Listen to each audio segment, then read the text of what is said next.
Herkese merhaba. Bu videoda Coco Jumbo kek yapımını paylaşıyorum.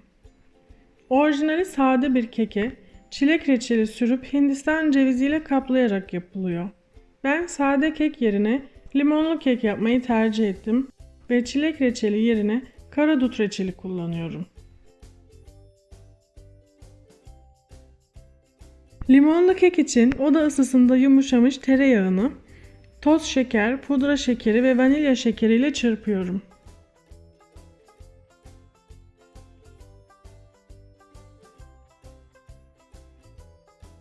Limon kabuğunun rendesine ekliyorum. Yumurtaları tek tek ilave ederek yüksek hızda güzelce karışana kadar çırpıyorum.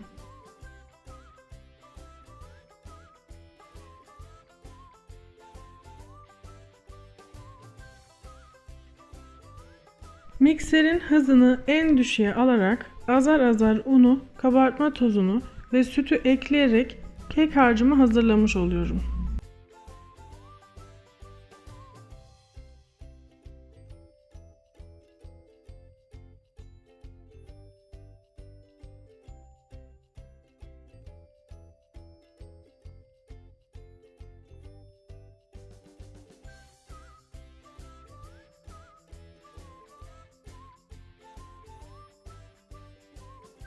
Yağlı kağıt serdiğim 26 santim çapındaki kalıbıma aktarıp önceden ısıttığım 180 derecelik alt üst ayar fırında 15 ila 20 dakika arasında pişiriyorum.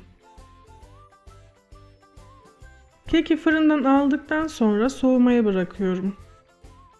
Kekin süslemesi için reçeli bir cezvede 2 dakika kaynatıyorum. Bu reçelin tekrar kekin üzerinde jölelenmesini sağlayacak.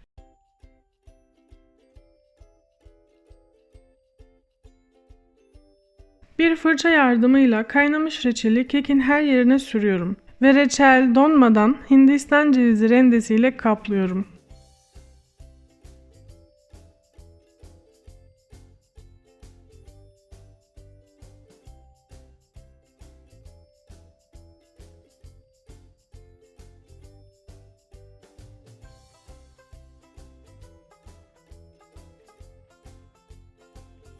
Coco Jumbo kek servisi hazır. Dilerseniz krema veya taze meyvelerle süsleyebilirsiniz. Videomu izlediğiniz için teşekkür ederim. Deneyenlere afiyet olsun. Bir sonraki videoda görüşmek üzere. Hoşça kalın.